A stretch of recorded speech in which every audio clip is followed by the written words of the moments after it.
For those of us who read the Bible from a Messianic Jewish perspective, 1 Peter presents a problem. On the surface, Peter seems to be telling an audience of Gentiles that they, and not Israel, are now the chosen people. Our guest today, Dr. Kelly Liebengood, has recently released a manuscript called Reading 1 Peter After Supersessionism, and he's here to tell us how Peter's inclusive language about Gentile followers of Jesus does not preclude the continuing status of Israel as the people of God. You're listening to Messiah Podcast, where Jesus is Jewish and that changes everything. Messiah Podcast is a production of First Fruits of Zion. Create a free account at ffoz.org to start exploring the Jewish foundation of your faith and receive a free book from our store. Let me introduce you to my teacher, the rabbi from the Galilee. Well, welcome to Messiah Podcast, Dr. Kelly Liebengood. How you doing? Good. It's a pleasure to be here. I've really enjoyed listening to the podcast, and I'm super excited to have this conversation. Wow. Well, it's nice to have listeners that are way smarter than me. That's good. I don't know about that. we can that'll help me sleep better at night. So you're on here because you wrote a book called Reading 1 Peter After Supersessionism.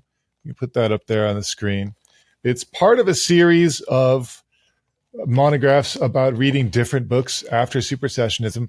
But I'm aware that most people who are watching this will have seen another episode, but I'm always surprised to hear people tell me that they've only seen one episode. Just in case this is someone's only episode they ever watch a Messiah podcast, and they're not up on the terminology. What is a post-supersessionist perspective? Now, that's a great place to start. In fact, when I share with my friends and family, like this new book I wrote, this is the first question they ask too. Yeah. What is that?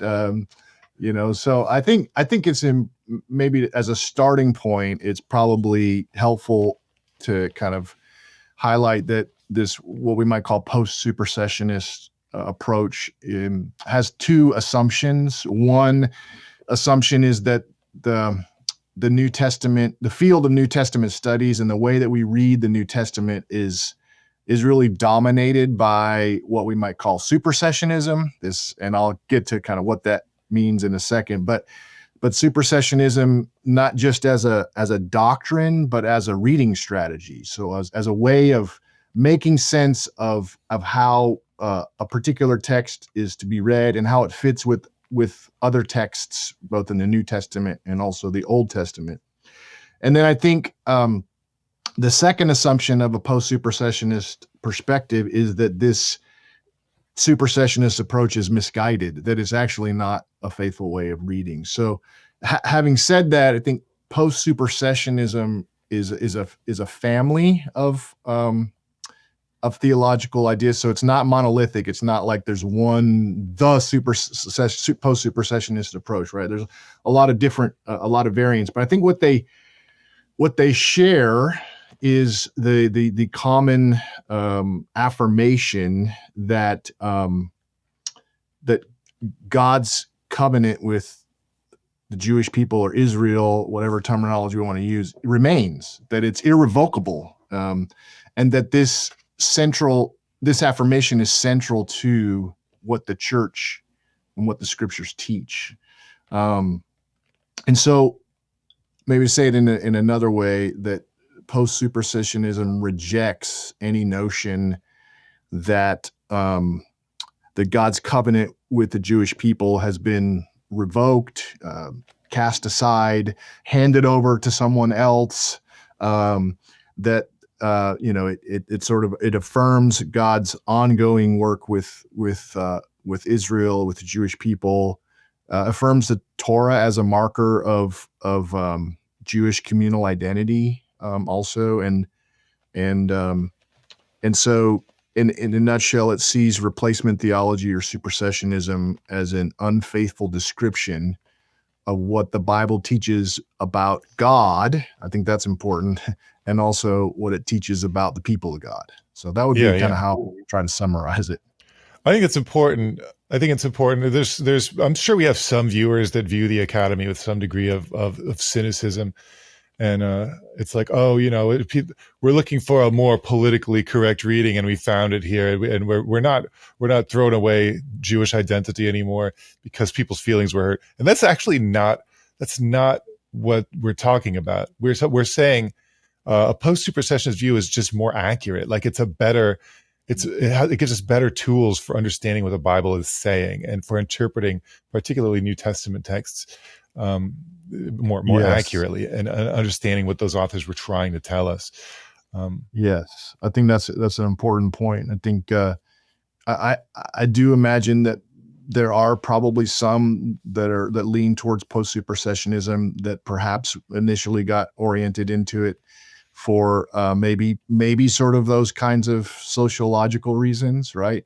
But I think my interest in it in particular is because I'm trying to make faithful sense of reading of Scripture. Yeah. And to me, it seems, increasingly as I grow and study, that I find problematic the kind of the strategies that I've inherited. Yeah. Well, I wanted to touch on that because most of the post-supersessionist perspective is sort of new enough that most of us didn't grow up with it. So for most of us, this was a process, and we grew up with something else. So can you tell us sort of your journey? Like where did you start from? How did you get here? Who were your main influences? Yeah, it's fun to think about that and reflect upon that. I have two images. I think a lot of times in images, two images that come to mind with that question. One is haphazardly intent, which seems like an oxymoron, but if you look at a hound dog who's seeking out its prey, it probably to the viewer looks like the dog is making no sense, but that dog is intently following a scent, and that's how I feel. That's how I feel over the last 15, 20 years of my own journey, where I'm not exactly sure where I'm going, but I'm following a scent and I'm trying to find it. And another image I have is a kind of the frog that's boiled in the pot and doesn't know it. Wow. So I feel like there's a number of steps along the journey. I'd say I start with saying that I really did inherit a kind of supersessionist posture and a reading strategy. I'm learning how to make sense of particular text and then how it fits in with the wider Old Testament. But then when I started working on my PhD in St. Andrews on 1 Peter, I started working on the use of the Old Testament in 1 Peter. And then that, of course, led to thinking about the use of the Old Testament more generally in the New Testament. And as I sort of studied that world, it just my mind exploded. Authors were doing things with texts that I never imagined could be done, or they were making connections and links and with larger co-texts and stories that I really hadn't thought much about or been exposed to. So that was a very important step. I wrote my dissertation and then later got published with Cambridge on the eschatology of 1 Peter, where I focused on trying to make sense of the eschatology, the sort of future hope of 1 Peter, and also making sense of the suffering in 1 Peter, but how Peter's using the Old Testament to do that. And that just blew my mind in that process.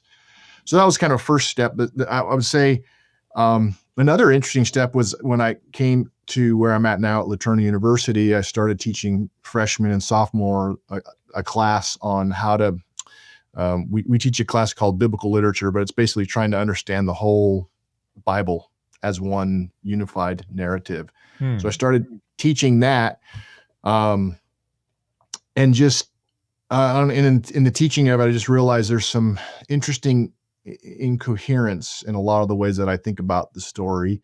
And I also noticed that a lot of ways in which we tell the story, we go from Genesis 1 and 2 to 3 straight to Matthew. No, we'll go to Genesis 2, 3, then Genesis 12, Abraham, and then Abraham straight to Matthew. So it's like, wow, that's a lot of text that we don't really focus much on. Yeah. So just had to kind of I had to kind of think through that.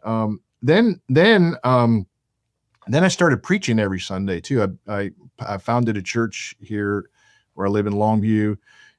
Started preaching regularly. We followed the liturgical calendar and also the common lectionary readings, and started thinking about how to tell time and noticed, like, especially during Advent, like, wow, there is a lot, when you read the texts of Advent texts, Israel is really central to telling the gospel story.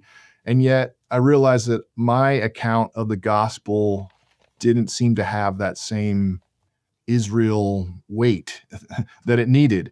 And so you add that then to reading things like people that have been influential. Kendall Solon's book, The God of Israel and Christian Theology, was a really important for me.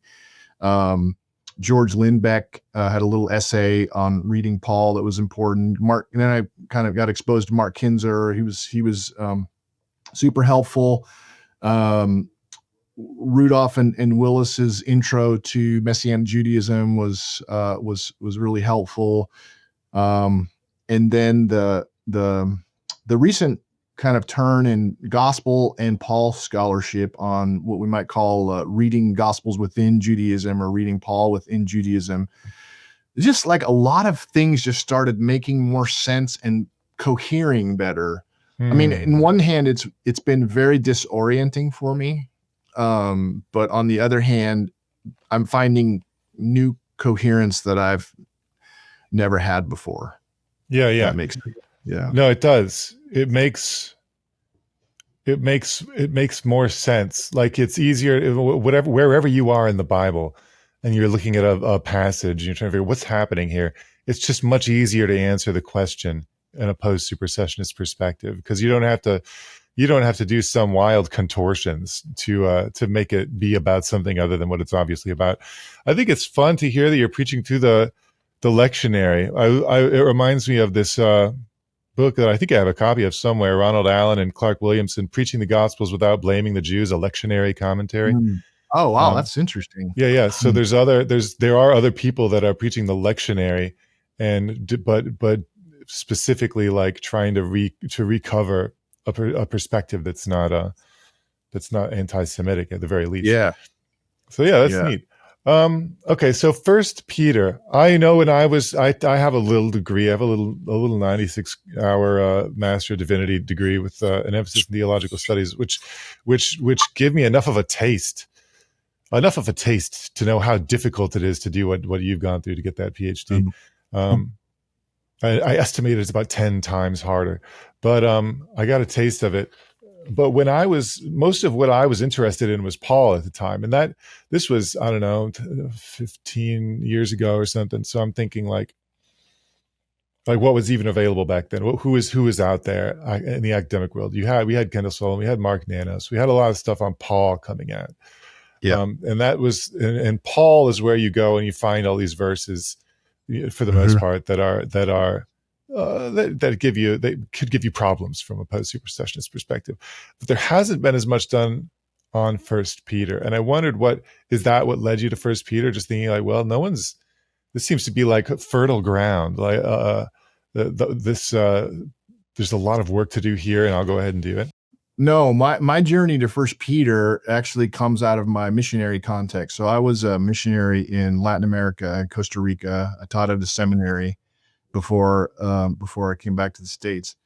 And one of the things that was happening in Latin America was prosperity gospel and a sort of real denigration of or the belief that like if I'm suffering any kind of hardship, that it's because I've disobeyed God or I don't have enough faith.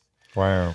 So I originally started working on First Peter because it does talk quite a bit about suffering, and I wanted to help develop a constructive, not only deconstruct sort of prosperity gospel, but replace it with something constructive. Like how should we think about suffering?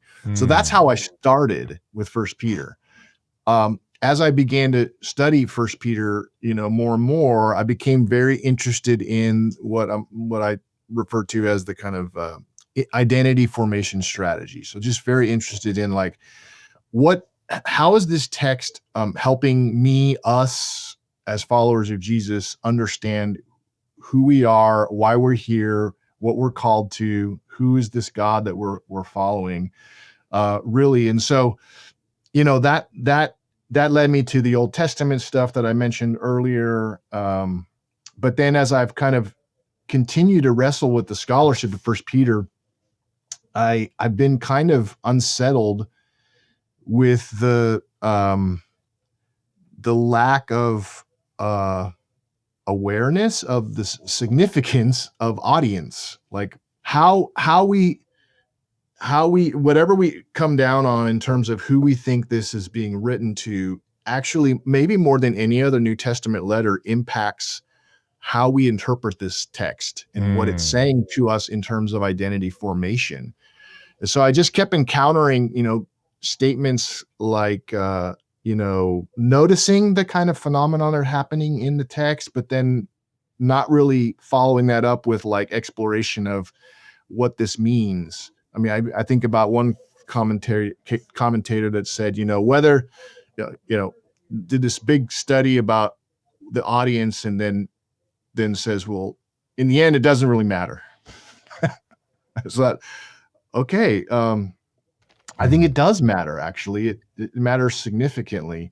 So I didn't come through the front door of like, hey, I'm a post-supersessionist theologian, and I want to see what First Peter says about that. I really came the total back way, the long road, to just thinking about starting with suffering, thinking about how is this text trying to form me and us as followers of Jesus, and then being attentive to this, I sort of come to the position where I'm at. When I originally signed the contract for this book, I wasn't sure whether this book whether I was gonna conclude what they would want me to conclude and so I was ready to like have a different conclusion and float it somewhere else. And it also took me 11 years to write this book. Wow. For a lot of different reasons, but yeah, it's been a very long journey. and yeah, a good one too. But yeah, it's been a back door, not a front door approach to post-supersessionism. Interesting. Yeah. The question of audience mattering. That's funny that someone thought that. I think, that's one of the first steps, I think, toward understanding Paul, at least, is to understand he's writing mainly to Gentiles, although there's going to be Jewish people there at the churches he's writing to. Often when he's talking about like, oh, don't be circumcised, things like that, he's definitely talking to Gentiles. And that comes up in Acts. Like, it comes up in Acts where the apostles, like, everyone's confused. They think you're telling Jews not to get circumcised, but you're telling Gentiles they don't have to get circumcised. Yeah. So like being aware of the audience is very critical for Paul. And First Peter, like you said, it's the problem might be even more of a problem. Maybe I should let you explain it because you've got the PhD, but depending on who you think he's writing to, he's saying something almost completely different, right? Yeah. It's like almost like no letter is quite like this. If Peter is writing to Gentiles, which I would say the vast majority of First Peter scholars would say this. I mean, I only know of two sort of commentators that would only one commentary, that that I know of that argues for Jewish audience. And really, there's a few other people that have made the proposal, but nothing in kind of a comprehensive way. So that's the consensus. Like, it's written to Gentiles. Well, man, as one scholar who's coming from a post-colonial perspective said, well, what's happening in First Peter is horrifying then, because basically what's happening is Peter's saying, here, see all these privileges and prerogatives and responsibilities and promises that have given to Israel. Well, those are gone from them. We're taking them from them and we're giving them to this new people, the church, who are Gentiles, and we're erasing a whole people and stealing their stuff, and we're giving it to somebody else. And that's how we're going to fight imperialism of Rome, is to like exercise our own kind of imperialism. So, or colonialism or whatever. Yeah, we're going to colonize the Old Testament is what we're going to do. Yeah. So, when I first encountered this, I was very unsettled, and but it really, challenged me to think. So that's kind of what's at stake, though, in maybe in a softer way. Like, is First Peter really taking things from Israel, cutting off Israel, and then giving them to another group of people? Okay, that's to me, that's a very central to interpreting First Peter if it's a Gentile audience, and if that's the case, well, what does that mean for who God is? What does that do to my understanding of what does that do about the trustworthiness of God, about God's faithfulness to his promises and things like that? Oh, yeah. So one of the things that I try to do in my book, in the first chapter, and really throughout the book, but in the first chapter, is kind of problematize ways that we've read First Peter in modern scholarship, and just sort of raise the stakes. Like, okay, if that's what we're saying, then this actually is a problem that maybe we haven't thought about. And then sort of, so I problematize things, and then I try to solve the problem as I go in the book. And that's kind of been my approach. So in many ways in the book, I'm playing defense and offense. So I'm playing defense in the sense that I'm saying, look, I don't think that Peter is actually stealing from one people and giving to another people. And here's why, But then I also try to play offense by saying, and here's what I think is going on. Here's what I think Peter is doing.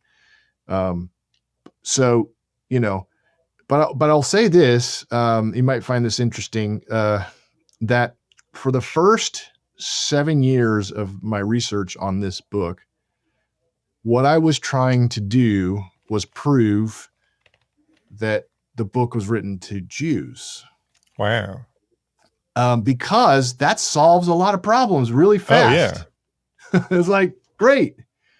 Okay. So all of these things that are, the promises of Isaiah and Hosea, and all this language, of being chosen, sojourners of the diaspora, and it all fits really nicely if it's a Jewish audience, and it doesn't lead to kind of overt supersessionism. But as I tried that and tried it, I tried it and went to a number of conferences and tried to present the research. I got a lot of really helpful feedback, and really just kind of came to the place where I could not come up with a satisfying explanation for how the data of the text, using the data of text, how we could kind of conceive of this audience as being a Jewish audience. So then I said, okay, now I got to do the work of making sense of it as being written to Gentiles. And I think it's important, especially in the world of First Peter scholarship, because everyone assumes, or posits that it's written to Gentiles. So I think at the very least, trying to read it without demanding supersessionism is a really important move to do within the world of First Peter scholarship. So yeah. If you're gonna read it as being written to Gentiles, we have to give people a reading that doesn't involve, like you said, this transfer of everything from the Jewish people. Whatever theological hoops people jump through. I mean, I've read the books. I've read N.T. Wright. I know how he justifies this thing. It's like Jesus is technically Jewish, so it's still going to the Jews somehow. But just one of them. It's like, oh, come on. No, I don't think that's how God doesn't do weird stuff like that. Yeah. Well, we kind of tried with Moses one time, but Moses told him he didn't want to do that. Hey, just wanted to take a second here to remind you that when you like, comment, and subscribe, YouTube is more likely to recommend this video to other people. The more the channel grows, the bigger a platform we have to invite other amazing guests like Dr. Liebengood, giving you the opportunity to hear how the Jewish Jesus is changing lives across the globe. So please, smash that like button, drop a comment, and subscribe to the channel. These little steps have a big impact on spreading the message of the Jewish Jesus and his kingdom to as large an audience as possible. Thanks. Your sort of a framework or the terminology that you prefer when you talk about how, and specifically the problem is we haven't read any of the verses. I'll read some verses. Yeah. So it's for everyone to understand the problem, right? Yeah. So let's say 1 Peter 1, 14, let's say. 1 Peter 1:14, as obedient children, do not be conformed to the passions of your former ignorance, right? So verse 18, knowing that you were ransomed from the futile ways inherited from your forefathers. Peter's not going to be saying that the Torah and Judaism is futile. We don't think. We don't think that that she's going to describe people who grew up in Judaism as people who conformed to the passions of ignorance. Right? This is language. He really makes it sound like he's talking to people who didn't know anything. Right? He's talking to people who grew up Gentile. But then in the next chapter, he's like 1 Peter 2:9, you are a chosen race. I mean, but a royal priesthood, a holy nation, a people for his own possession. This is Jewish national language. So how is it that someone can simultaneously have come to this thing have come to being a follower of Jesus as a Gentile moron who is like an idolater, an ignorant person living according to the passions of their flesh, but also but now that they are part of it, be reckoned as or to have this type of language applied to them. And your solution, the way you reconcile these two ideas, which are very much in tension, is the idea of Gentile Israelhood. Which when we first saw that word, we thought, oh no, is he saying that they become Israelites? But as I read your book, it became clear you're not saying they become Israelites. So can you explain the difference to us? Man, I was hoping you were going to explain the difference. No. I think so. The term Israelhood, I lifted it from Lindbeck in his little essay, and then I know others like Rudolph have sort of highlighted it. The term to me helps do the work of explaining the complexity of 1 Peter. So, and especially the complexity of 1 Peter in the context of the reading strategies that we have right now for reading 1 Peter. So I find the term really helpful because I think it, on the one hand, affirms or clarifies, I think, that we're not talking about Gentiles becoming Israel in the sense of, Israelites, as you said. Or maybe more importantly, they're not replacing Israel. I think so that's part of what the term I'm trying to do with the term, because I think that's what the text is telling us.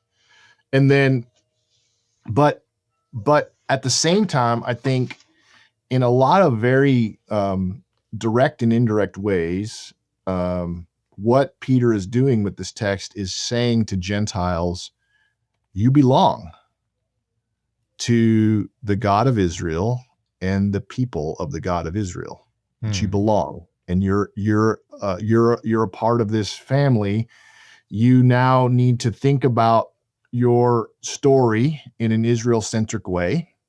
You need to think about your what the problem was and what the solution is, and who God is in a very Israel-centric way. I don't think we appreciate how radical, like a First Peter is to a Gentile who has a completely, in the first century especially, who has a completely different conception of time, history, what the problem is, who God is, which God, all those things that I think Peter is sort of trying to help these Gentile followers of Jesus now begin to construct a new way of telling the story of the world that's deeply rooted in Jewish eschatology and restoration eschatology, and that they're a part of that. They get to share in the benefits of that. They belong to this. And so Israelhood to me is the closest I can get to dealing with the complexity and the tension in a kind of word. So that's what I mean by that. It reminds me, I've been coming back to this. I've come back to this a few times recently. There was an article by Troy Martin, I think, in like 2009, maybe, I think, where he talks about timekeeping schemes, just timekeeping schemes. Because you have pagan timekeeping schemes, and then you have the Jewish timekeeping scheme.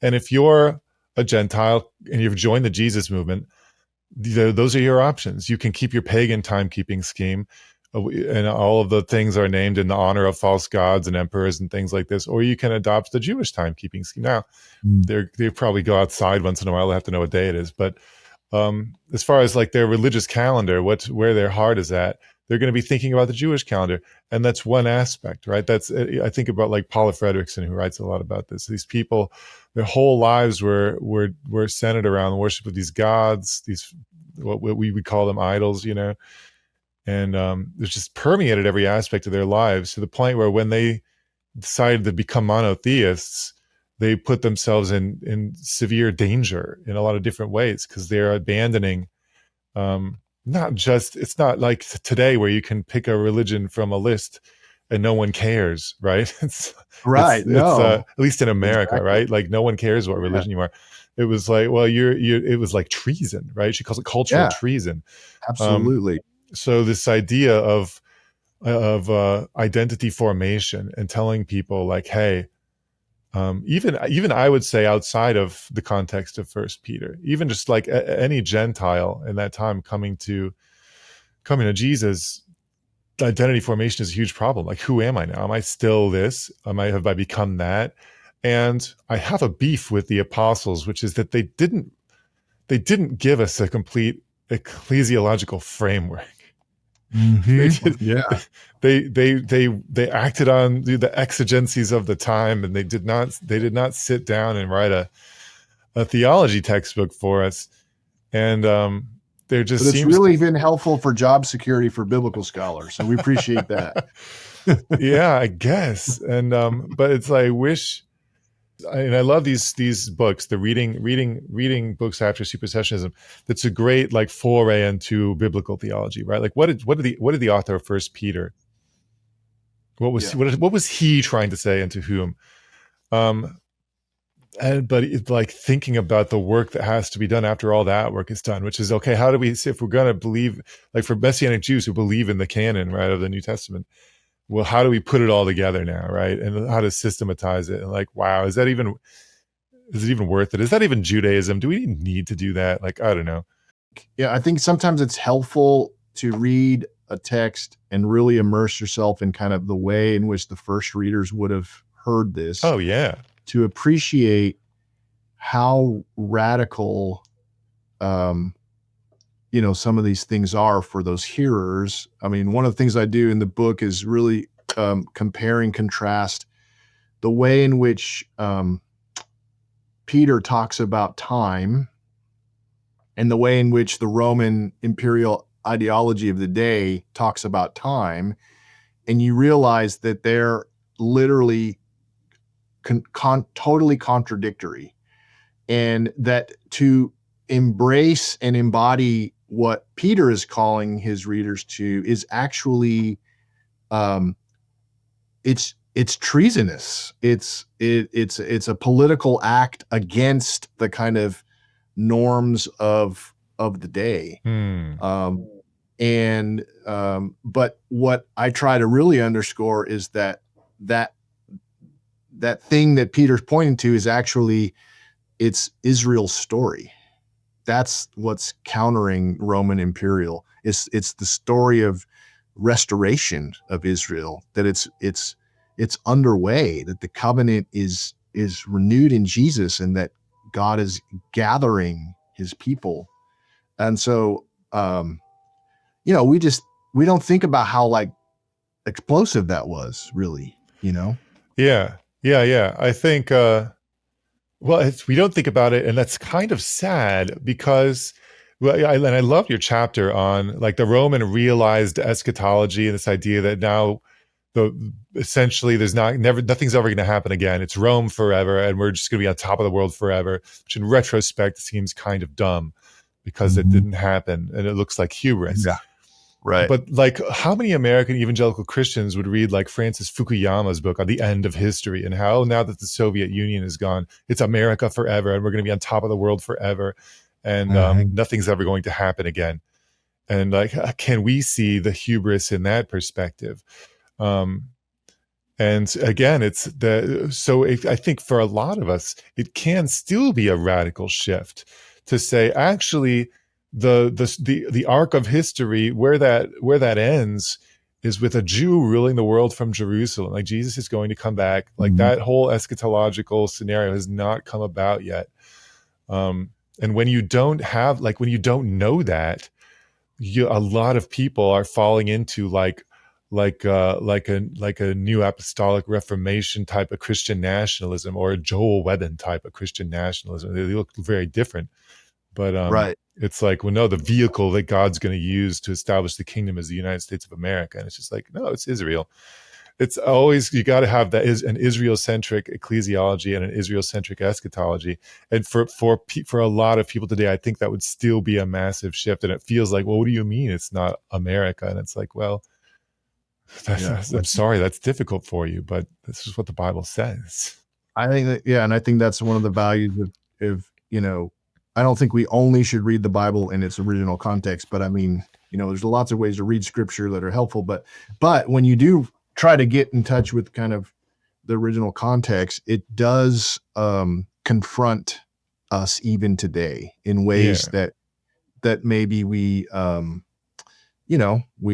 weren't anticipating. And so that's why I think doing the historical work is really helpful, because it in a weird way, it creates a non-threatening distance, and then it can then come back and poke us where we need to be poked.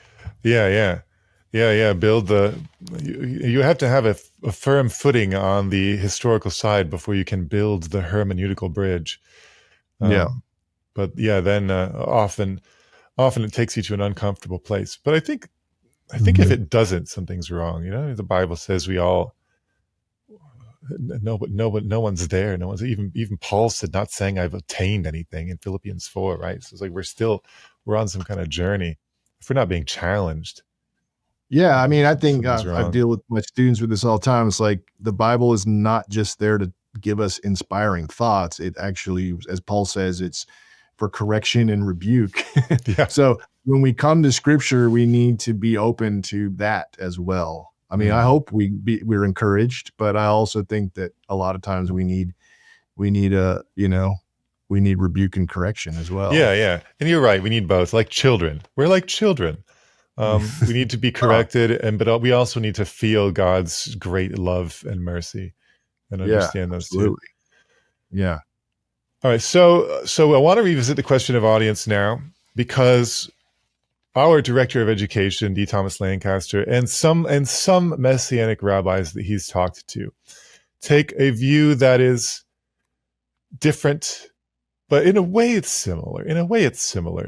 As far as the audience of First Peter. So that there is another way of reconciling. And you said you spent 7 years trying to prove that the audience was Jewish, and it didn't work. But there's a view that that perhaps contains some elements of both the Gentile audience view and the Jewish audience view, which is that that Peter is writing to proselyte converts to Judaism, whatever that might have meant to Peter,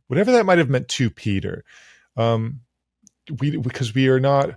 I'm not sure that we know 100% with 100% accuracy exactly what the conversion to Judaism ritual entailed in the first century. We have good sources for what it might have entailed in successive centuries, but we may not have direct manuscript evidence of exactly what that would have looked like in the first century. There may have been different views. I don't know. I'm not sure anyone knows, but if there's an option here that Lancaster, who I respect greatly, prefers, which is that in Peter's mind, he has these people he's writing to were Gentiles. They were Gentiles. So all this stuff about them growing up in ignorance and the passions of their flesh and so forth is true. But Peter is under the impression that whatever process they've gone through, they are now Israelites. They are Jewish. So that this Jewish nationalist language you find in chapter 2 would actually be appropriate. It's theologically appropriate. And I've read through First Peter a couple of times, trying to imagine these different audiences, and I can kind of see it. It seems, like you said, a Jewish audience solves a lot of problems, but it doesn't solve all the problems with the data that it gives us. Is it possible that conceiving of the audience of First Peter as proselytes could that solve all the problems? Yeah, I mean, that's an interesting question. It highlights, I think, a limitation of my work, which is that I only engage with Gentile scholars, that are kind of publishing in mainstream scholarship. Yeah. So honestly, I've never encountered this idea before. I think it makes me, on the one hand, want to engage more with Messianic Jewish scholars and to kind of, I think that's a limitation. Again, I'm on a journey, so it's like, this is where I'm at. And, but man, to engage more with that, it would seem to me that for this theory to work, that this would make, that this would probably have to be before the council, the Jerusalem council, I would guess. And which puts it in, late 40s, early 50s, which that would be problematic for dating, because I think just about everybody is the earliest they're going to want to date First Peter is in like 65, somewhere around there. And then, most don't even think that Peter wrote First Peter. So, then they get pushed to late first century.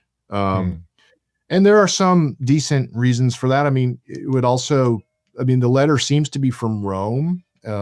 So where it seems like Peter got to Rome late, maybe later than 49, after 49, 50.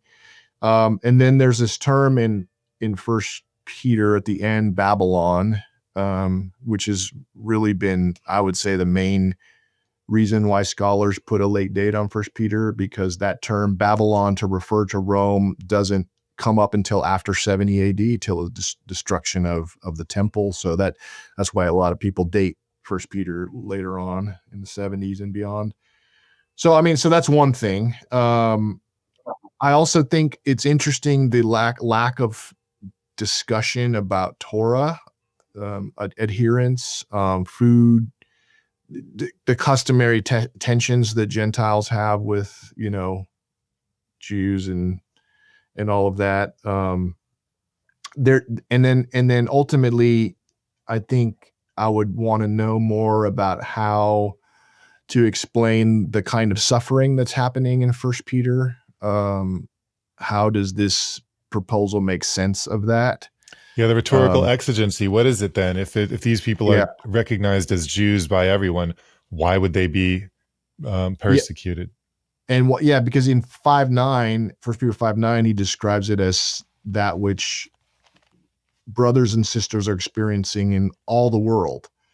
So, one of the things that, as I kind of thought about the suffering and wrote about the suffering in First Peter, I just feel like it really aligns. It only aligns with the kind of suffering that would happen to a Gentile who is being ostracized both by his Gentile compeers, his Gentile brothers and family and coworkers and things like that.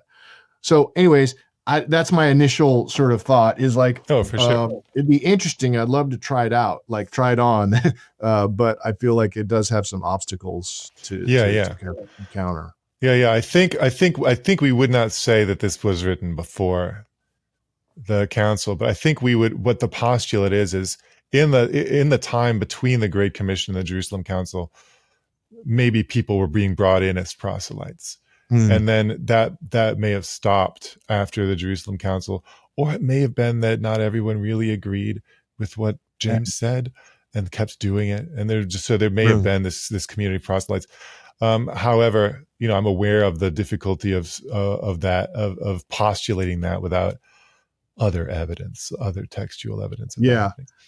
Just an observation, and I'd be curious if you could comment on this. Now I'll be the interviewer. No, but I'm just curious. So I've noticed, like, of the few Messianic Jews that I've talked to about my work, and they've been in the end disappointed that I've taken away Jewish authorship.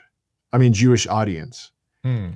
And because for them, this book was like one of those letters that was like for us. And I just think that's kind of interesting. I don't know if you have any thoughts on that. Like, people think like, this is finally, it's a letter that's written to our people, to our struggles. Yeah, I can't speak for Jewish people in any case. I would say, James is definitely written to Jews. They still got a letter. Jude is probably written to Jews, right? Revelation's probably written to Jews. That's a pretty good one. That's a pretty interesting book to have written to you. All right. Anyways, I've just been kind of fascinated by that. Cool. So, I think I want to say, just as by word of encouragement, even if we might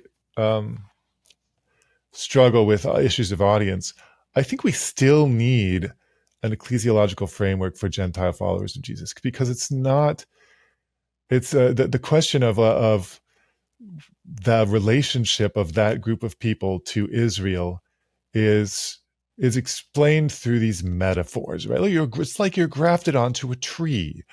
You're from this poison tree, right? The wild olive is the poisonous oleander tree, famously made famous by the book White Oleander and subsequent movie. That's the Gentile, right? That's the analogy. You're a poison tree with crappy fruit, and you're grafted onto this great tree, the wonderful tree of Israel, and now that's where you're getting your spiritual nourishment. It's like, okay, you can't take that analogy too far, because we are supposed to be bearing better fruit. We are supposed to be doing good, like not like the works that we did before. Right. Yeah. So it's not the metaphor is not complete. It's just like you see Paul reaching for these ideas, like trying to explain what's happening. And I guess there's so much work needs to be done. So this like trying to come up with these frameworks is very important. So I'm glad that you contributed. I think the significance of what you've done here probably goes beyond First Peter scholarship, at least as far as helping Gentile followers of Jesus understand, what am I? If I'm not an Israelite, but I am God's people, what is that? What is that? What does that even look like? How do you explain it to someone? Yeah, I'm thinking about the imagery of just First Peter, beside, he doesn't use tree, right? So, but temple, Yeah, the priesthood, oikos. people, oikos, which are, those require a lot of reflection. And I think, again, like the predominant way that we've been taught to read that in Gentile churches is replacement, right? Those things were silly. Those things were, we're the spiritual version of that now. And so, and I as far as I can tell, I think I'm one of the first to try and do a comprehensive rethink of of all of the kind of imagery that is used: race, temple, people, priesthood. And I'm fully aware that this was the hardest research project I've ever done in my life. I'm fully aware that there are limitations. I hope that people will pick it up and make it better. But I feel like at least maybe it gets the ball rolling on some conversations that we need to have. What do you think some of those, like, what, from your perspective, just having done all this work for over 11 years, what's next for First Peter scholarship from a post-supersessionist perspective? And like, what's next for post-supersessionist readings and maybe within Judaism readings? There's probably some overlap there. Paul within Judaism, Matthew within Judaism. You just went to the Enoch seminar presented there. I watched all of that. Is this segment of New Testament scholarship, does it seem to be gaining traction? Is it growing? Can we expect a bright future where everyone is a post-supersessionist, or is it still kind of is it a niche thing? Is it how big is this? How influential is this point of view? Oh, that's a really interesting question. I think I think it's gaining a lot of steam.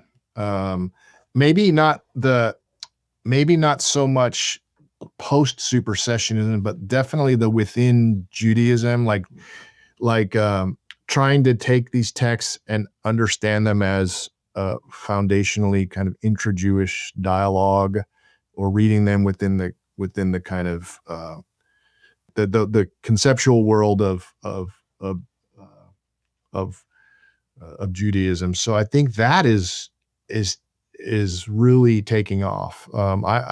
I'm a part of a steering group of a research group in the Catholic epistles, and we're entertaining the possibility of sort of moving in this direction for the next couple of years, because that's the one area that hasn't really received.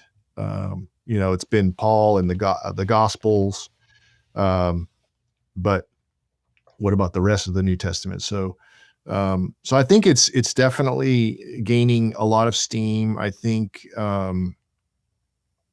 I don't think there'll ever be, as your vision of everyone getting around reading post-supersessionism, reading the New Testament within that perspective. I doubt that will ever happen on this side of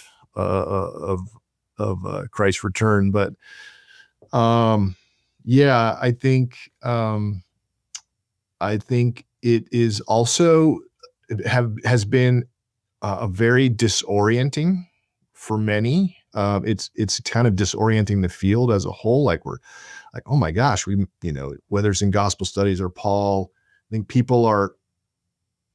pieces are coming apart, and we're not at the stage of, like, what you talk about, biblical theology. We're not at the stage where we're able to say, this is how it all fits together. It's more at the stage of, this is why it's not fitting together. And here's some more work. So, like, even in the reading the New Testament after supersessionism series, I think the idea is that we're going to get all this stuff and this data, we're going to read through it all, and then hopefully at some point we can kind of make some more general observations. But I still think we're in the kind of understanding the discrete witness of different texts, and then we haven't quite gotten to the point where we're trying to put it all together again. So I think eventually I'd like to kind of try to do that.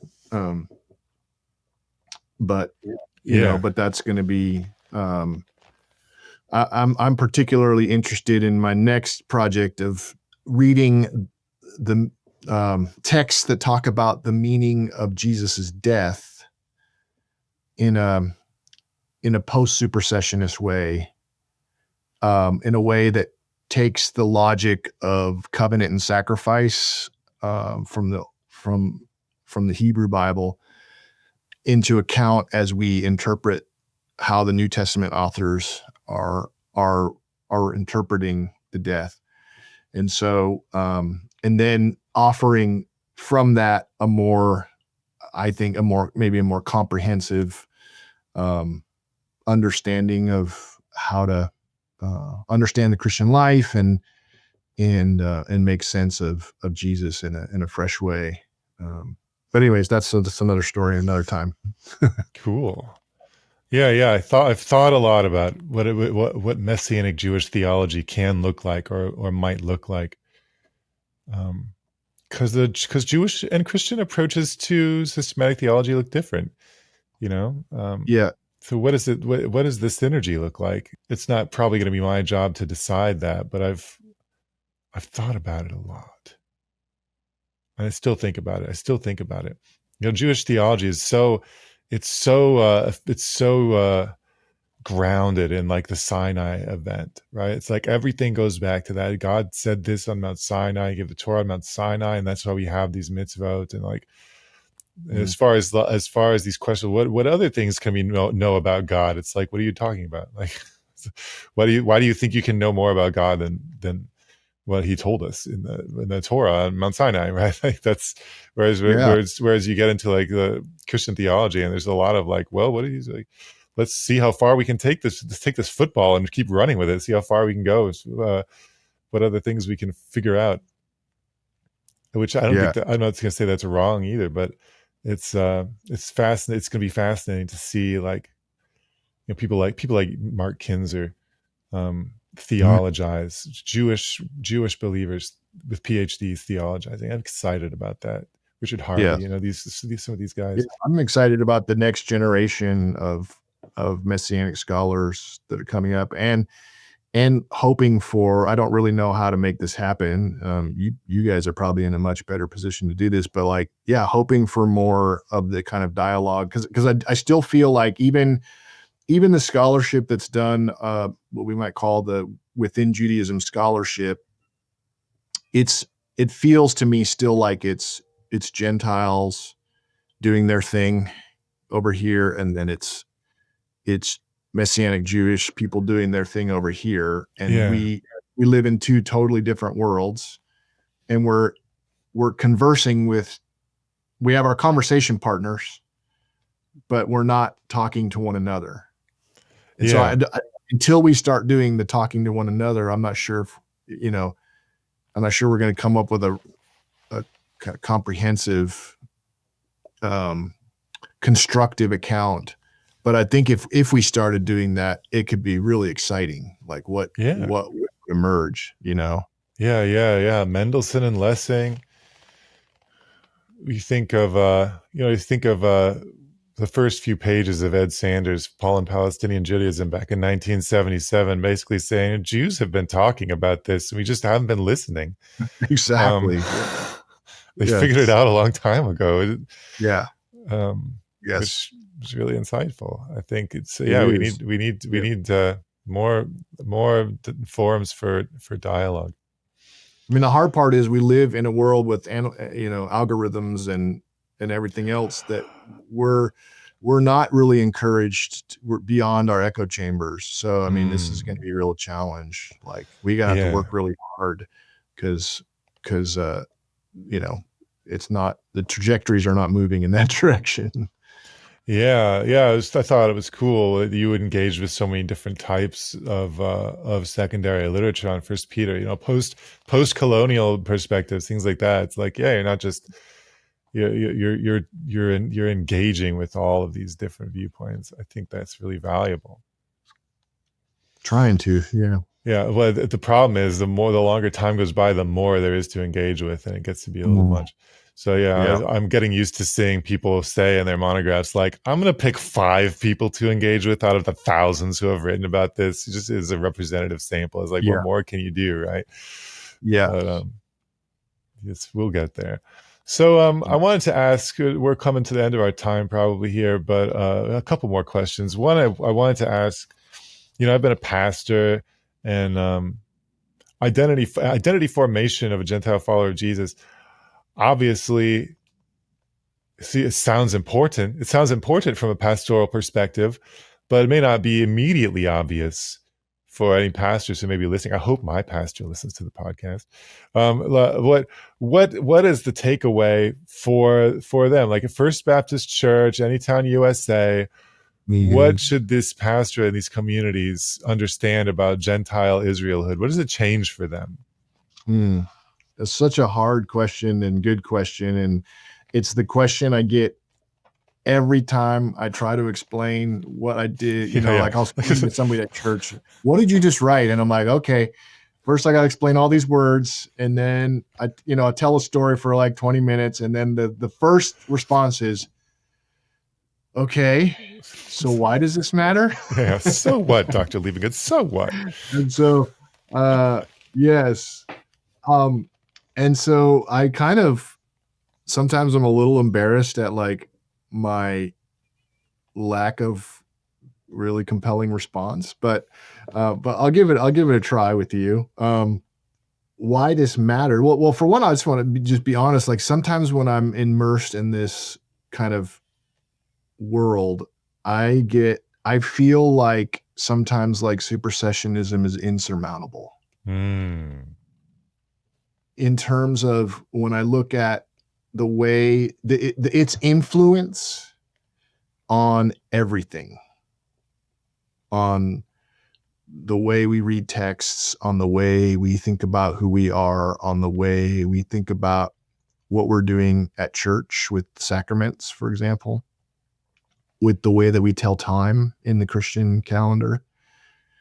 So on my bad days, I want to curl up in a ball, and this feels kind of insurmountable. Yeah. On my good days, I think like one of the things that I think is really important, I really realized when I came to the end of the book, I was like, you know what this book was really about? It was actually theology proper. It was, who is God? Who is the God that I'm following? Who is the God that Peter is pointing us to? Often I'll just start there, like this book is important, this work is important, this letter is important, maybe better to say, because it's reminding us of who our God is. And in particular, that it's a particular God, not just amorphous, generalized, almighty, supreme being God. It's the God of Israel. That's the God we're talking about. And it's the God of Israel who made promises to Israel. It's the God who keeps promises. And I think at the end of the day, what I would say to kind of Gentile followers of Jesus is, trust is the kind of foundation of everything, trusting in God, right? Which God are we trusting, and is he trustworthy? That's the most basic question that we have to wrestle with. And I think one of the things that I try to show is that if we take a supersessionist approach to First Peter, it really raises the question, is God faithful? Yeah. I mean, how trustworthy is a God who is going to make promises to a people, take those promises away and give them to another people and push aside the people? I mean, have we ever thought about, like, is that really someone we want to trust? Yeah. So he did it before, he'll do it again. Right. Exactly. So I think that in and of itself is why, why I think this text matters and reading it this way matters. I think there It's is the a certain, Odyssey. yeah, exactly. And I think there is just an inherent value to just learning how to read text faithfully, just being faithful to what the text is saying, actually. Yeah, it's I mean, important to remember that. It's important to remember that learning how to read is valuable in and of itself. and as an act of giving dignity to sacred texts, like Yeah. letting them speak, not us speaking to the text. I think that's a lot of what happens. Oh, for I do sure. think one of the things that kind of attending to First Peter does is it helps us learn to re-narrate the bigger picture of Scripture too. Because I see one of the biggest challenges moving forward if you want to talk about post-supersessionist theology, is we have to come up with a different way of understanding the whole narrative of Scripture. I think that's the work that really needs to be done. How does Genesis to Revelation fit together? That doesn't because supersessionism is a reading strategy, as Kendall Solon says, the standard canonical narrative. We've learned a way of reading and putting the pieces together. We have to relearn it. Well, I think First Peter helps us put those pieces together in a way, not entirely, but it gives us some rails, for how to do that. And then the last thing I would say, I do think a lot of struggles within American evangelical Christianity stem from forgetting that we are not the hosts, we're the guests. And reading First Peter in the way that I'm proposing actually reminds us that we're guests and that we have to learn a new story, and that we're not the hosts in one sense. Yeah. So, yeah, and it goes back to God being the God of Israel. Like that's so important. I wrote about this in Messiah Journal many, many years ago. I think this got published. Maybe it didn't. Maybe I'm still working on it. But if you identify God as the God of Israel, that God and Israel come onto your theological radar at the same time. Like, so who is God? Well, it's the God of Israel. Who is Israel? Well, it's the people of the creator God chose. So like as you encounter further concepts, like when the first time you encounter election in this framework is God's election of Israel. The first time you encounter eschatology is like the end of Israel's story, right? And so it recontextualizes everything. Totally. Yeah. I love that. Yeah. It's exciting. Yeah, like you said, reading the whole Bible this way. If anyone listening, we have resources that do that. Go to First Fruits of Zion's website, ffoz.org.